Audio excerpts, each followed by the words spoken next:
Hello viewers, ভিডিওটিতে যে জমিদার বাড়িটি দেখতে পাচ্ছেন এটি জমিদার কংসনারায়ণের জমিদার বাড়ি। এটি অবস্থিত রাজশাহী বাগমারা থানার গোয়ালকান্দি ইউনিয়নের গোয়ালকান্দি গ্রামে অবস্থিত।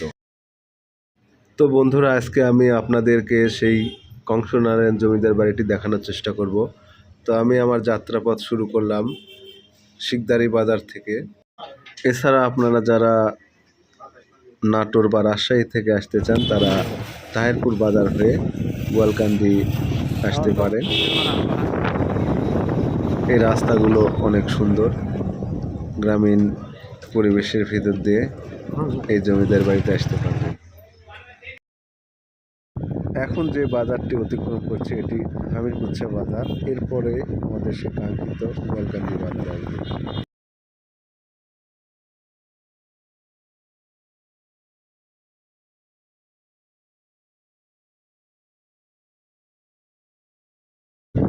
বন্ধুরা, আমাদের কাঙ্ক্ষিত যেই গোয়ালকান্দি বাজার এবং গোয়ালকান্দি জমিদার বাড়ি সেখানে আমরা চলে আসলাম।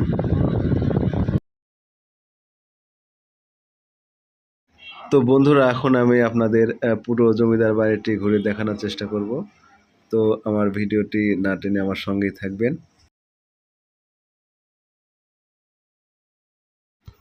জমিদার বাড়িটি 4টি ভাগে বিভক্ত। 3টি জমিদারদের প্রাসাদ হিসাবে ব্যবহৃত হতো এবং একটি মন্দির হিসাবে ব্যবহার করা হতো। তো আমি পুরো জমিদারের যে ভ্রমণগুলো আছে সবগুলো দেখানোর চেষ্টা করব। আপনারা দেখতে পাচ্ছেন এক সময় জাঁকজমকপূর্ণ ভবনগুলি আজ প্রায় ধ্বংসপ্রাপ্ত হয়ে আছে। আপনারা এখন যে গেটটি দেখতে পাচ্ছেন এটি লক্ষ্মীনারায়ণ মন্দিরের গেট।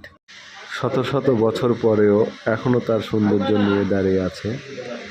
স্থানীয়দের কাছ থেকে জানতে পারা যায় যে এই মন্দিরের ভিতর 3টি মন্দির অবস্থিত ছিল।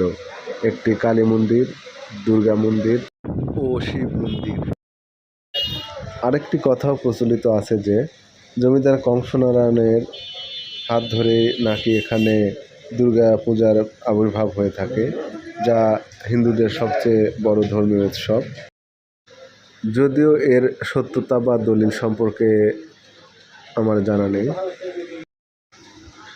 এখন যে মন্দিরটি আপনারা দেখতে পাচ্ছেন এটি কালী মন্দির।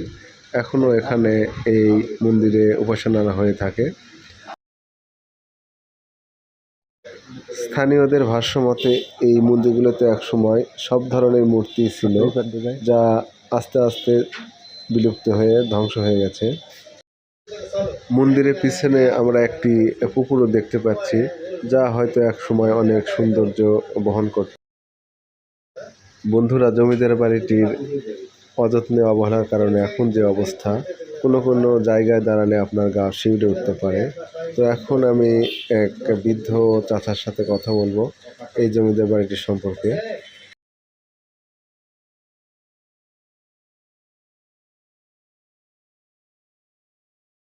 রাজবাড়িটি কতদিনের পুরাতন এটা? তা তো আমার 16-18 বছর বয়স শেষ পর্যন্ত হয়ে গেছে। আচ্ছা, এখন এই রাজ পরিবারে কেউ এখানে থাকে না? এখানে কেউ থাকে না।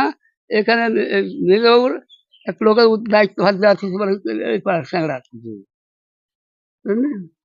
আর বর্তমান মাছ মাছ ওই সেই দেয় জি ওই সুযোগে দখল করে দখল ভোগার সম্পত্তি। বুঝলি? আর এখানে এই জায়গাটা জি আর বউ আছে করতেছি নেক্সট গেলে একবার খাওয়া দাওয়া ট্রেন একবার খাওয়া দাওয়া জলে ওই একবার খাওয়া দাওয়া এখানে। এই শুধু এই কাজ তৈরি দিয়েছি ও আচ্ছা, এবার শোনা কথা বাবা এই শেষ জমিদারের নাম জানা ছিল আপনার? এখানে যে জমিদার ওর খেয়াল নেই বাবা বয়স ও আচ্ছা বয়স 80 পড়ে গেছে। ও আচ্ছা। তো বন্ধুরা, এই চাচার কাছ থেকে যে বিষয়টি আমি জানতে পারলাম, এই জমিদার বাড়িটি অন্তত 200 থেকে 300 বছরের পুরাতন জমিদার বাড়ি। যদিও তিনি বয়সের ভারে সব কিছু মনে করতে পারবেন না, তারপরেও তার ভাষ্যমতে এই জমিদার বাড়িটি অনেক পুরাতন।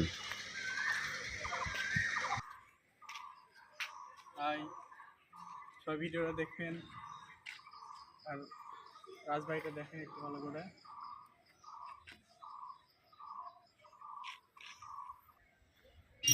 বন্ধুরা, জমিদার বাড়িটির চতুর্পাশ দেখাতে পারলেও আমি ভিতরে কি অবস্থা আছে সেটি আপনাদের দেখাতে পারলাম না, কারণ এর এই প্রাসাদের যে ভবনগুলো এখনও ভালো আছে সেগুলো প্রায় দখল হয়ে আছে এবং বিভিন্ন লোকজন এখানে বসবাস করে।